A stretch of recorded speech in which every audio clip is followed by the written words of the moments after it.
아까 소개를 잠깐 해주셨는데 저는 통일부 하나원 목사예요. 여러분 하나원은 아시나요 혹시? 네, 혹시 하나원 가보신 분 계신가요? 어디에 있는지는 아세요? 네, 보통 잘 모르시죠. 그래서 하나원 소개를 좀 더 부연 설명을 드려야 될 것 같아요. 하나원은 1999년에 통일부에서 이 땅에 이제 쏟아져 들어오던 그 당시에 막 갑자기 쏟아져 들어오는 그 탈북민 분들을 보다 좀 조직화해서 잘 교육시켜서 대한민국 사회에 잘 정착할 수 있도록 하기 위해서 안성에 세웠습니다.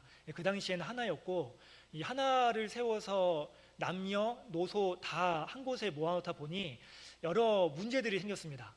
그 젊은 남녀들 이렇게 한 곳에 모아두니까 거기서 이제 막 그 애정 전선이 막 일어나고 실제로 제 그 많은 이야기를 들어봤을 때 이제 남성분들이 구애한다고 이제 여성 기숙사로 넘어가고 이런 문제가 생기니까 이제 통일부에서는 이제 아예 좀 분리하겠다 싶었는데 마침 그때 이제 유엔에서도 이 난민 수용 조건을 달면서 남성과 여성을 분리해서 수용하라 이런 것들을 좀 하면서 2000년대 말에 이제 분리를 했고 2012년도에 이제 화천에 제2하나원을 세워서 이제 분리를 하게 됩니다. 그래서 이제 만 18세에서 65세까지의 남성하고 또 부부가 오시면 화천으로 가고요. 그 외에는 모두 안성으로 갑니다.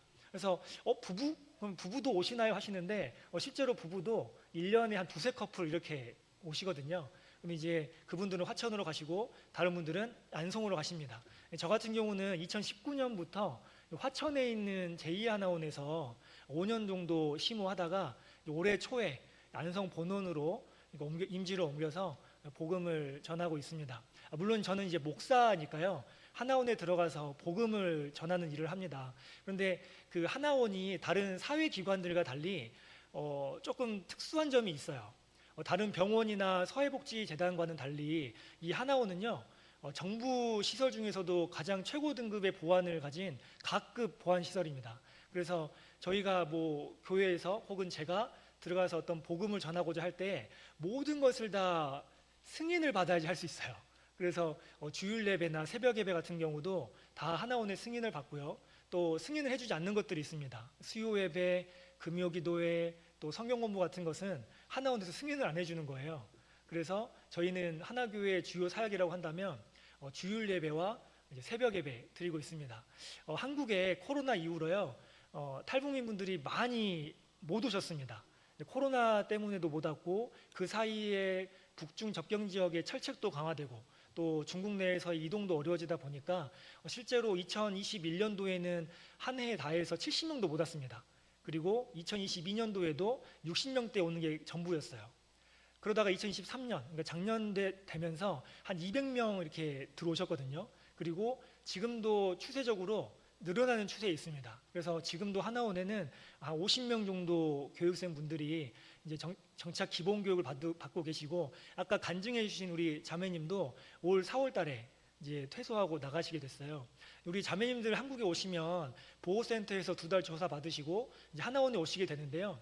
이 하나원을 언제 퇴소하는지 혹시 아십니까? 시험 봐서 퇴소한다고 생각하실 수 있나요? 저희 하나원에 오면요, 뭐 이렇게 공부를 시키고 시험을 봐가지고 합격하면 뭐 퇴소시키고 이런 구조는 아니고요. 오시면 딱 12주 동안 교육을 받습니다. 3달이 좀 못 되는 딱 12주 동안 교육을 받고 이제 퇴소하셔서 정착 지역에 가셔서 이제 정착 생활을 이렇게 하게 되는데요. 저희 하나교회는 이 12주 동안 이분들과 함께 주일 예배와 새벽 예배를 드리면서 이분들에게 복음을 전하고 있습니다. 참 감사한 것은요, 지금 한 50명 정도 하나원에 있는데 그 중에서 한 40명 정도가 주일 예배에 나오고 있습니다. 나머지 10명은 이제 다른 종교로 가는데요. 저희 하나원에는 저희 기독교만 들어가는 게 아니고 천주교, 불교, 원불교, 그래서 종교만 해도 4개 종교가 들어가요. 근데 그럼에도 불구하고 한 80% 정도는 저희 기독교 예배에 나와서 참 감사한 마음으로 섬기고 있고요. 또 한 가지 특이한 점은 새벽 예배 드리는데, 보통 저희가 새벽 예배 생각하면 정말 좀 이렇게 간절한 기도의 제목을 가지신 분이나 좀 아침잠이 없으신 분 나오실 것 같잖아요. 근데 저희 새벽 예배에도 지금 22명 정도 매일 아침에 거의 전체 인원 한 반 정도죠. 반 정도가 이제 새벽에 모여서 함께 말씀과 찬양, 기도로 하루를 시작하고 있습니다. 그만큼 이분들이 간절하다는 거예요. 왜냐하면 사실 이분들 생활관에 알람식이 없습니다. 그냥 저절로 눈이 떠져야 나오실 수 있는데, 이분들이 글쎄 그 새벽에 거의 5시 반 이럴 때 일어나셔가지고 제가 하나원 도착하면 이미 모여서 찬양 부르고 계세요. 그래서 그렇게 간절한 마음으로 하나원에서 생활하고 계십니다. 그래서 오늘은 제가 이 하나원에서의 사역 경험, 그리고 오늘 말씀을 통하여서 우리에게 주시는 북한 선교에 관한 열정의 마음, 이런 것을 하나님께서 우리에게 주시기를 바라며 말씀을 준비하였습니다. 오늘 말씀에는 요셉이 등장하지요. 여러분, 요셉의 일생을 돌아보면 어떻습니까? 참 험난한 인생이었습니다.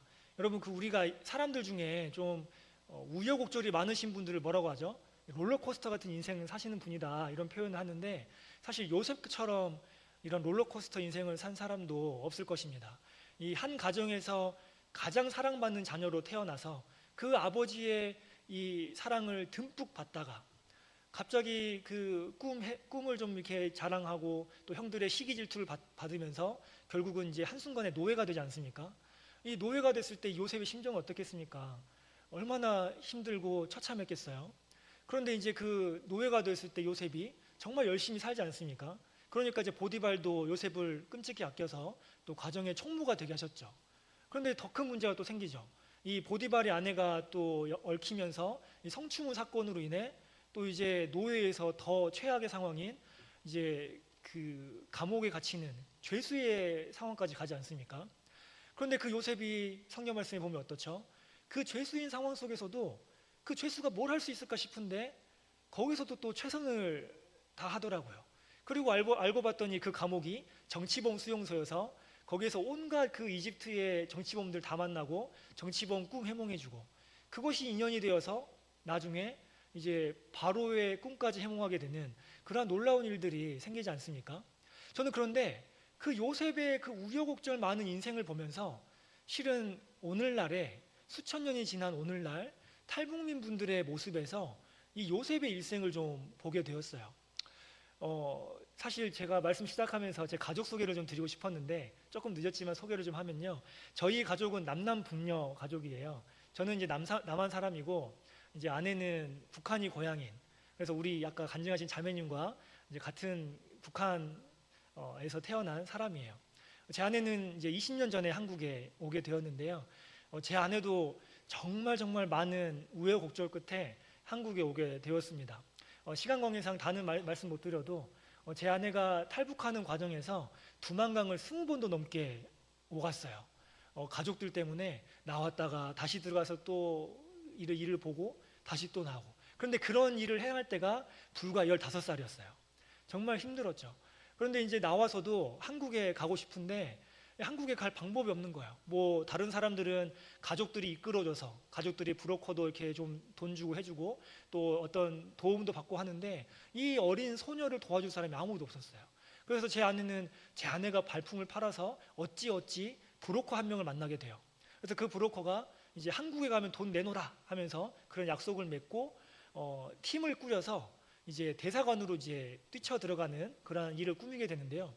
요즘은 다 막혔어요. 지금은 중국 대사관 쪽이 다 이제 문을 닫아놨거든요. 그래서 지금은 다 제3국으로 와야 되는데 제 아내가 올 때만 해도 이 대사관 문을 열어놨습니다. 근데 문을 어느 정도 열어놓냐면 이 정도 열어놔요. 이 정도. 그리고 그 앞에를 그 공안이 2명 지키고 있습니다. 그런데 이제 그 사이로 이제 들어가는 게 목표잖아요. 그러니까 이제 한 15명 정도 되는 이 탈북민들이 브로커의 지시대로 한 2명씩 2인 1조로 짜는 거예요. 저를 짜서 그 대사관 앞을 이제 얼쩡거립니다. 이제 왔다 갔다 하는 거예요. 어떤 사람들은 커플로, 어떤 사람은 아버지와 뭐 딸로, 막 이런 식으로 왔다 갔다 하다가 딱 신호를 내리면 이 브로커가 매수한 이 남성 2명이 가서 공안을 붙드는 거예요. 그러면 그 신랑이 하는 사이에 이 좁은 틈으로 이제 뛰어 들어가는 거죠. 근데 제 아내한테 물어봤는데 이 들어가는 순간이 기억이 나느냐 하니까 기억이 안 난대요. 이 얼마나 급박하고 이 심장이 벌렁벌렁 거렸는지 딱 그 신호가 주어질 때의 기억과 대사관 안에서의 기억밖에 없다는 거예요. 그래서 딱 뛰어 들어갔는데 제 아내가 그때의 기억이 아직도 트라우마로 남아있는 기억이 있습니다. 무슨 일이냐면 그때 제 아내의 팀에 어린 아이를 업고 있던 어머니도 있었어요. 아주 젊은 20대 초반의 젊은 여성인데 이 여성이 이제 아이를 이제 들쳐 업고 뛰어 들어오는데 글쎄 이제 지금 같아 생각하면 아이를 좀 이렇게 앞으로 안고 뛰어들어서 좋았을 것 같은데 이제 북한에서는 주로 이제 습관적으로 뒤로 업는다고 해요. 그래서 이제 다 같이 정신없이 뛰어 들어오는 중에 이 어머니도 뛰어 들어왔는데 글쎄 들어오고 나니까 뒤가 허전한 거예요. 뒤를 보니까 이 공안이 그 남성들과 실랑이하는 과정 중에도 이 아이를 이제 목덜미를 잡아챈 거예요. 근데 쏙 뽑혀가지고 아이가 밖에서 이제 울고 있는 거죠. 그러고 이제 그 다 남은 사람 다 들어왔고, 그리고 이제 사람들이 다 이제 그 여성만 쳐다보는 거죠. 근데 이 세상 그 어떤 어머니가 자신의 자녀가 밖에 이렇게 붙잡혀서 울고 있는데 그거를 모른 채 하고 갈 어머니가 어디 있겠습니까? 그때 그 같은 팀이었던 분들이 다 만류를 했어요. 나가지 말라고. 나가면 잡혀서 북송된다고. 거기다가 대사관에서 잡히게 되면 남한행이 확실하잖아요. 이 중국에서 잡히더라도 남한행이 확실하냐 아니냐에 따라서 죄의 형량이 다르거든요. 근데 이거는 대사관에서 잡혔기 때문에 가면은 무조건 중형입니다. 그런데 이제 그 자녀를 어떻게 놓고 오겠어요? 그래서 그렇게 이제 뒤로 나가는, 다시 돌아나가는 그 모습이 제 아내한테 트라우마로 남은 거예요. 그래서 아직도 꿈을 꾸면 그때 그 대사관 밖으로 나가는 그 언니의 뒷모습이 아직도 생생하다는 거예요. 그래서 제 아내가 한국에 온 지 20년이 지났는데 지금도 한국에 오는 분들 만나잖아요. 그러면 수소문해요. 물어봐요. 혹시 이런 이름을 가진 이 사람 아냐고. 지금 나이가 이 정도 됐는데 혹시 아시냐고 물어보는데 아직까지는 만나지를 못했습니다. 근데 이렇게 우여곡절 끝에 오게 되는 이런 경우가 비단 제 아내만의 이야기가 아니라 지금도 한국에 오는 많은 분들이 그러한 목숨을 건 과정 중에 이렇게 한국에 온다는 것이죠. 그리고 실제로 제가 아는 한 형제는 정말 요셉과 같은 일생을 겪었어요. 북한에서는 지금도 러시아로, 최근에 러시아 또 북러 회담하면서 막 말이 많잖아요. 실제로 그 10년 전부터 이 북한에서 러시아로 10,000여 명 이상의 노동자를 파견하고 있습니다. 뭐 유학생으로 꾸며서든 뭐든 간에 보내가지고 노동을 시키는데요. 실제로 일을 하면 거의 8할 9할을 이 북한 당국이 다 취합니다. 그러니까 실은 가서 노동을 하지만 거의 노예나 다름없는 거죠. 그냥 돈을 벌어도 그 돈이 다 북한 당국에 가니까요. 그렇게 이제 한 형제도 이 러시아에 나와서 거기에서 열심히 노동을 했는데 이렇게 10여 년간의 일을 했는데 본인에게 남은 돈은 하나도 없는 거예요. 노예 같은 삶을 살다가 도저히 일을 못 살겠다. 그리고 러시아 나와보니까 어떻습니까? 자유사회를 좀 경험하게 되지 않습니까? 그래서 다시는 북한 못 가겠다 해서 거기에서 이제 탈출을 하게 됩니다. 탈출을 했는데 이제 거기가 그 한마디로 서양인들 사는 데잖아요. 그러니까 이제 북한 사람, 그러니까 조선 사람 하면 딱 눈에 띄지 않습니까? 그래서 이제 도망친 지 얼마 안 돼서 붙잡히게 돼요. 그래서 이 노예로 갔던 요셉이 죄수가 된 것처럼 이 형제도 이제 노예에서 풀려난 이제 자유를 얻었나 했더니 이제는 감옥에 갇히게 된 거예요. 그래서 이 감옥에 갇혀서 어떻게 살아야 되나, 이제 북송되는 건 아닌가, 북송되면 이제 나 죽는 건가, 이러한 불안한 가운데 있는 중에 정말 감사하게도 그 감옥으로 찾아온 한국인 선교사님을 만나게 돼요. 그래서 그 선교사님 통해 가지고 다행히 북송되지 않고 유엔 인권 변호사가 연계가 돼서 다행히 한국으로 왔고 한국에서 지금 너무나도 행복하게 살아가고 있습니다. 이렇게 탈북민 분들이요 정말 놓고 보면 요셉과 같은 그러한 일생을 살게 된다는 거예요. 자, 그러면 우리가 이 땅에 오는 그 탈북민 분들이 이 땅에서 어떠한 기대감을 가지고 살아가고 또 어떻게 살아야 될까요? 저는 제가 만나는 탈북민 분들에게 다 이 요셉을 소개합니다. 항상 그 주일 예배든 주일 말씀이든 제가 교제를 하면서 간에 항상 요셉 이야기를 하게 되는데요. 여러분 아까 제가 요셉이 그 바로 앞에 서서 해몽하는 이야기까지 말씀을 드렸는데 사실 오늘 우리가 읽었던 말씀은 그 이후의 이야기죠. 요셉이 꿈을 기가 막히게 해몽해내서 이제 요셉이 애굽의 총리가 되지 않습니까? 그리고 이제 총리가 되셔서 그 기근이 왔을 때에 형들이 찾아왔을 때 그 형들과 만남의 장면이 오늘 읽었던 이 말씀이거든요. 그런데 여러분 생각해 보세요. 요셉이 사랑받는 자녀였다가 시기 질투를 받고 나를 팔아버린 형들이 있잖아요. 그러면 보통 사람 같으면 평생토록 내가 팔려나갔던 그날의 기억을 잊어버릴 수가 있겠습니까? 평생 생각하면서 저 원수 같은 형들을 생각하지 않을까요? 그래서 요셉이 나중에 총리가 되었을 때에 야, 내가 이제 드디어 인생 성공을 거두었구나. 이제 내가 저 형들에게 좀 원수를 갚아야겠다. 이런 생각을 할지 않았을까요? 그런데 요셉은 그렇게 하지 않았습니다. 오늘 말씀 5절 45장 5절 말씀인데요. 글쎄 그 원수 같은 형들을 만나서 이 요셉이 그 형들에게 건네는 말은 이 원수 같은 형들 다 잡아 죽여버리겠다고 하는 그러한 원수를 갚는 말이 아니라 오히려 정말 은혜로운 이야기를 하게 되거든요. 우리 5절 말씀 다 같이 한번 읽어보겠습니다. 당신들이 나를 이곳에 팔았다고 해서 근심하지 마소서, 한탄하지 마소서. 하나님이 생명을 구원하시려고 나를 당신들보다 먼저 보내셨나이다. 아멘. 여러분, 이 형들이 나를 팔았잖아요.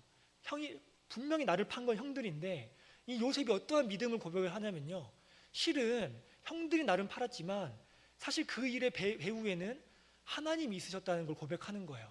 자, 왜 그렇습니까?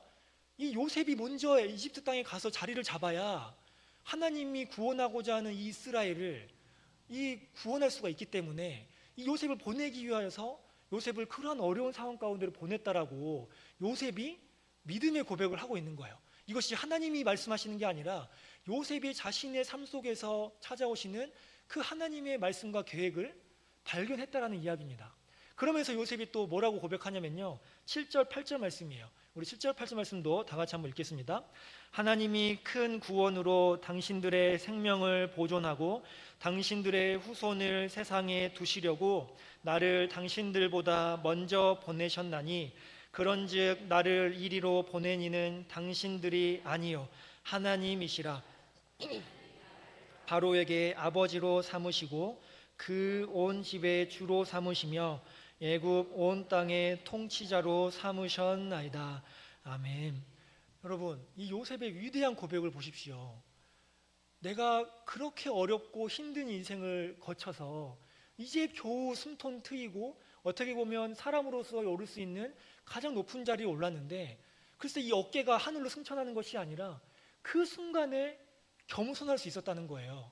그 순간에 나를 여기까지 인도하신 것, 나에게 고난을 주신 것, 또한 나를 이렇게 복되게 하신 것, 이 모든 것이 다 하나님의 인도하심이었다고 고백을 하는 것입니다. 그러면서 내가 잘나서 그리고 내가 훌륭해서 이 자리까지 온 게 아니라 실은 내가 이곳에서 총리를 하고 있어야 하나님이 구원하실 훗날 이스라엘 민족으로 대부흥할 그 이스라엘을 구원하시기 위해서 이 요셉이 도구로 쓰임받았다라고 스스로를 이렇게 겸손하게 고백하고 있다는 것입니다. 저는 이 요셉의 고백이 이 땅에 오는 탈북민의 고백이 되어야 된다고 생각을 해요. 여러분, 탈북민 분들 그렇게 기나긴 힘든 시간을 거쳐서 우여곡절 끝에 한국에 오시잖아요. 그러면 한국 정부에서 사실 우리가 생각하는 것보다 훨씬 잘 대우를 해줍니다. 일단은 살아갈 임대주택도 주고요, 또 적지 않은 정착지원금도 주고요, 또 적지 않은 기간 동안 생활할 수 있는 생활비와 또 여러 가지 여건을 마련해 줍니다. 그리고 직장을 마련하기 위해서 일자리도 알선을 해주고요, 또 젊은 친구들 같은 경우는 대학에서 4년 동안 돈 걱정 없이 공부할 수 있도록 학비와 여러 가지 생활비를 다 지원해 줍니다. 그러한 빵빵한 지원을 받으면서 이제 한국에 정착하며 나아가요. 그러다 보면 우리의 그 탈북민 분들의 마음에 어떤 상황이 생길까요? 이전에 본인이 겪었던 그런 고난과 어려움은 이제 역사의 뒤안길로 가버리고 이제 내가 누리고 있는 것만 보이는 그런 상황 가운데 탈북민 분들이 참 많거든요. 그래서 저는 항상 그분들에게 말을 해요. 우리가 어려울 때도 있었지만 결국 하나님이 인도해 주시고 또 대한민국 정부의 어떤 도움을 받아서 이제 우리가 어느 정도 선으로 삶을 누릴 수 있는 상황이 올 텐데, 그때에 나만 생각하지 말라고, 나를 먼저 보내신 이유가 있을 것이니 그 이유를 하나님 앞에 물으라고 저는 꼭 묻습니다. 요셉이 자신이 애굽에 와서 총리가 되었을 때에 자신에게서 삶의 원동력을 찾은 게 아니라 하나님에게서 그 모든 상황을, 즉 오늘 말씀의 제목인 하나님의 큰 그림을 바라보고 나아갔던 것처럼요. 여러분, 하나님께서 이 이집트 땅에서 그리셨던 큰 그림은 이 이스라엘의 구원에 있었습니다. 그렇다고 한다면 오늘날 이 땅 한반도를 바라보시는 하나님의 큰 그림은 무엇일까요? 저는 한치의 오해도 없이 의심 없이 이렇게 고백합니다. 하나님께서 이 땅 한반도를 바라보시면서 그리시는 큰 그림이란 결국 복음 통일이라고요. 여러분, 하나님이 이 땅 바라보시면서 얼마나 마음 아파하시겠습니까? 하나님께서 한 민족으로 이 땅에 우리를 세우셨는데 글쎄 한 민족끼리 서로 등지고 총뿌리를 겨누고 피를 흘린 지 벌써 70년이 지나지 않았습니까? 저는요, 하나님이 이 땅 가운데, 한반도 가운데 반드시 복음 통일을 이루어질 줄로 믿습니다. 그렇다고 한다면 하나님이 그리시는 그 큰 그림 가운데에 이 퍼즐 조각처럼 딱딱 들어가는 요셉과 같은 그러한 키들이 필요할 것입니다. 저는 그 가운데 필요한 키 가운데 하나가 저는 탈북민이라고 생각해요. 왜냐? 이 탈북민 분들은 북한에서 태어나고 자라서 북한을 너무나도 잘 알아요. 우리 중에 그 누구도 북한 땅 가본 사람 없잖아요. 그런데 이분들은 북한 땅도 잘 알죠. 또 한국에 오셔서 한국 사회를 경험하면서 여러 시행착오를 겪겠지만 한국 사회도 너무나도 잘 알게 됩니다. 그래서 남과 북을 다 잘 아는 소위 이제 전문가가 되는 거예요. 그래서 우리가 이분들을 잘 섬기고 또 이분들이 잘 세워진다면 결국 통일 이후에 이 통일의 마중물로서 이분들이 귀하게 쓰임받을 수 있을 것이다 저는 생각하고, 특별히 이 탈북민 분들이 한국에 오시면요, 한 절반 정도는 교회 다니세요. 사실 우리 한국 사회에서 기독교 비율이 어느 정도입니까? 한 10명 중에 2명 정도지요. 그런데 우리 탈북민 분들은 하나님을 굉장히 더 잘 믿습니다. 그래서 10명 중에 4명, 5명이 신앙생활을 하고 계시고, 실은 10명 중에 7, 8명이 하나원에서는 또 예배를 드리고 나아가요. 그래서 어떤 신앙적인 접촉점이 있고 나아가시거든요.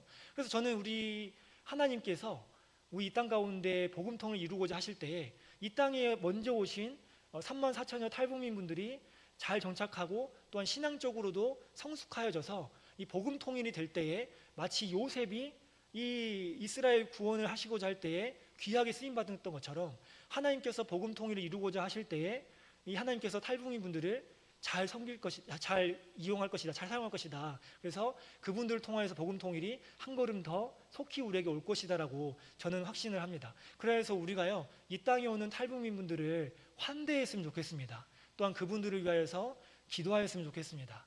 그리고 저는 사실 여기에서 말씀을 마치고 싶지 않아요. 한 걸음 더 나아가서 실은요, 우리가 먼저 보냄받은 요셉입니다. 여러분, 우리나라 얼마나 많은 복을 받았습니까? 이 사실 전후만 해도 북한이 우리보다 잘 살았잖아요. 그런데 우리나라 하나님께서 복 주셔서 우리나라 지금 보면 어때요? 세계 순위권에 들어가는 아주 위대한 나라가 되어 있지 않습니까? 하나님께서 우리에게 복 주셔서 우리가 여기까지 올 수 있었잖아요. 그렇다면 이제는 우리가 살아가면서 그냥 우리 자신만, 나만 잘 먹고 잘 살아야겠다는 생각을 갖는 것이 아니라 내가 한 사람의 요셉으로서 나를 통하여서 하나님이 복음통이 이루고자 하실 때에 나를 사용하여 달라고 기도할 수 있는 믿음의 사람들이 되었으면 좋겠습니다. 그래서 이 시간 단 한 가지만 좀 간곡하게 부탁을 드리고 싶습니다. 바로 기도입니다. 여러분, 복음통일 위해서 기도하는데 우리가 한국에 있는 대부분의 교회들이요, 6월 달에만 기도해요.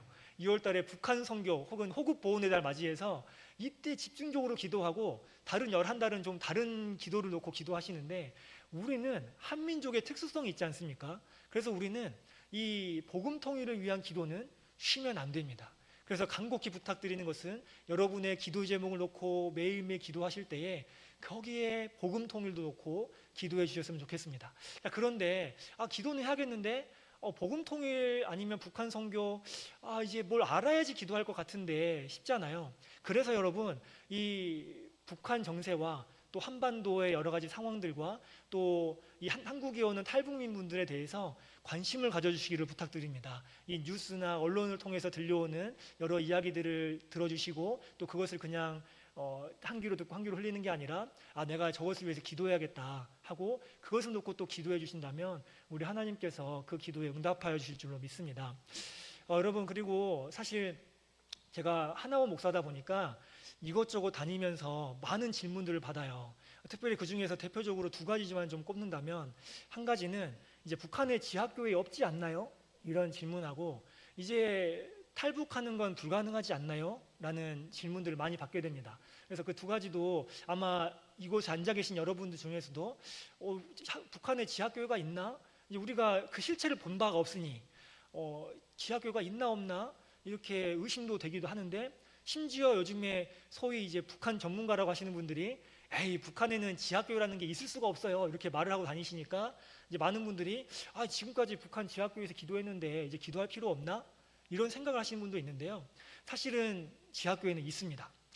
여러 가지 지표들이 있어요. 뭐 오퉁이돌 선교회, 또 오픈도어 선교회, 또 순교자의 소리, 또 북한 내지 선교를 하는 그러한 그 북한 내에 있는 정보원들, 이런 분들을 통해서 들을 때에 최소 10만 명에서 30만 명 정도의 지하교회 성도들이 있음을 제가 이제 파악하고 있는데, 저는 이제 그것보다도 조금 더 직접적인 증언을 하고 싶어요. 작년에 한국에 들어온 형제가 한 명 있습니다. 다른 나라 거치지 않고 북한에서 바로 한국으로 왔어요. 작년 5월 달에. 그 형제는 작년 5월 달까지만 해도 북한에 살던 형제예요. 그래서 그 형제가 한국에 왔고, 제가 그 형제와 이제 교제하고 지금도 신앙생활 잘 하면서 영적으로 교제를 하고 있는데요. 그 형제가 굉장히 소중한 증언을 하나 해줬어요. 그 형제가 작년 기준으로, 그 작년, 그러니까 2022년도에 이제 동무의 집에 놀러 갔답니다. 그래서 그 형제가 또 사업하는 형제라 이제 막 그 사업을 위해서, 또 인간관계를 위해서 선물 들고 동무 집에 갔는데, 그 동무 집에서 이 대화를 나누던 중에 이 5살짜리 꼬마 아이가 무슨 책을 하나 이렇게 막 들고 돌아다니더래요. 저기 뭔가 하고 봤더니 이제 우리 성경책. 근데 우리가 가지고 있는 이런 성경책이 아니라, 그 여러분들 기억하시나요? 우리 할머니의 어머니 정도 세대 때 그 아주 거먹고 아주 두껍고 또 글자가 세로로 써져 있는 옛날 성경을, 너덜너덜한 성경책을 막 들고 돌아다니더래요. 근데 이제 그거를 이제 보고 저게 뭐야 하니까 이제 그 동무가 이제 허겁지겁 이제 그거를 이제 막 얘기를 해가지고 성경책을 치우는. 근데 이제 이 형제가 그때는 이걸 이제 문제 삼거나 말을 하면 본인의 사업에 좀 어려움이 생길까봐 관계를 위해서 그냥 모르는 척했다고 합니다. 근데 그렇게 이제 잊고 지내다가 한국 와서 복음을 접하고 또 이제 그 지하교회에 대한 이야기를 들으니까 이 형제가 딱 그때의 기억이 딱 떠오르는 거예요. 그러면서 그 내가 그때 방문했던 그 동무의 집이 어쩌면 아직까지도 신앙을 지키고 있는 지하교회가 아닌가, 이러한 증언을 해주었습니다. 그런데 그 동네가 어디 저기 북중 접경 지역이 아니에요. 평양보다 아래쪽, 네, 완전히 남쪽, 그 남한과 접경에 있는 그 지역에 사는 분인데 그렇게 신앙을 지키는 분이 있다라고 하는 것입니다. 그렇기 때문에 우리는요, 북한의 지하교회 성도들을 위해서 기도해야 합니다. 북한의 지하교회 성도들이 지금도 숨죽이며 어렵게 기도하고 있는데, 신앙생활을 하고 있는데, 하루속히 복음 통일이 돼서 이분들이 자유롭게 예배드릴 수 있게 해달라고 기도할 필요가 있고요. 또 한 가지는 이제 직행은 끝났다. 실제로 많은 전문가들이 말씀하세요. 북중 접경 지역에 철책이 이렇게 많이 세워졌거든요. 여러분도 이제 구글에서 검색만 해봐도 이제 북한 쪽, 중국 쪽에서 북한 바라보는 철책들을 바라볼 수가 있는데, 이 북한에서 중국 쪽도 철책을 거의 빽빽하게 세워놨고요. 또 중국에서도 북한 쪽 바라보면서 이 높이 3m에 위에 유념철조망까지, 우리 이제 군부대 하듯이 이걸 누가 넘을 수 있을까 싶을 정도로 굉장히 이제 견고하게 철책을 세워놔서, 이제 이성적으로 생각했을 때 이제 직행은 좀 어렵겠다. 그래서 이제 직행은 없고 실제로 이제 중국에 나와 있던 혹은 해외에 나와 있던 분들만 한국에 오실 수 있을 것이다, 이렇게 이제 말씀하시는 분도 많은데요. 제가 하나원에 있어 보니까 이제 한국에 오시는 분들 만나지 않습니까? 직행이 있을까요, 없을까요? 없으면 제가 이런 이야기를 하지 않겠죠. 직행이 지금도 있습니다. 물론 그 수가 적지만 지금도 목숨을 걸고 탈북하시는 분들이 있고 또 계획하시는 분들이 있다라고 하는 것입니다. 그 이야기를 왜 드릴까요? 기도해야 됩니다. 그분들이 탈북을 계획하는 그 모든 계획 가운데 하나님 함께하여 주시고, 또 그분들이 그 계획을 실행할 때에 하나님께서 그분들의 신원을 좀 지켜달라고. 비록 우리는 그분들의 얼굴도 모르고 이름도 모르지만 하나님은 전지전능하셔서 그 모든 상황을 아시오니 그분들의 신원을 지켜주시고 부디 한국 땅까지 안전하게 오게 해달라고 기도해야 되는 것입니다. 그렇다면 우리가 그렇게 간절하게 기도할 때에 하나님께서 기도 들으시고 또 우리에게, 또 그분들에게 은혜를 베풀어 주실 줄로 믿습니다. 여러분, 이렇게 우리가 북한 선교와 또 복음 통일에 관심을 가지고 또 한 사람의 요셉으로서 우리가 이 복음 통일에 한 사람의 일꾼이다라는 마음을 가지고 한 걸음 한 걸음 기도하며 나아간다면요, 결국 하나님께서 복음 통일이라고 하는 큰 그림을 이루실 때에 우리가 귀하게 쓰임받게 될 것이고, 준비가 되었기에 그 일에 기꺼이 동참할 수 있을 것이고, 결국 그렇게 했을 때에 요셉을 통하여서 이스라엘의 구원을 이루신 것처럼 저와 여러분을 통해서 하나님께서 이 땅 가운데 온전한 복음 통일을 이루어질 줄로 믿습니다.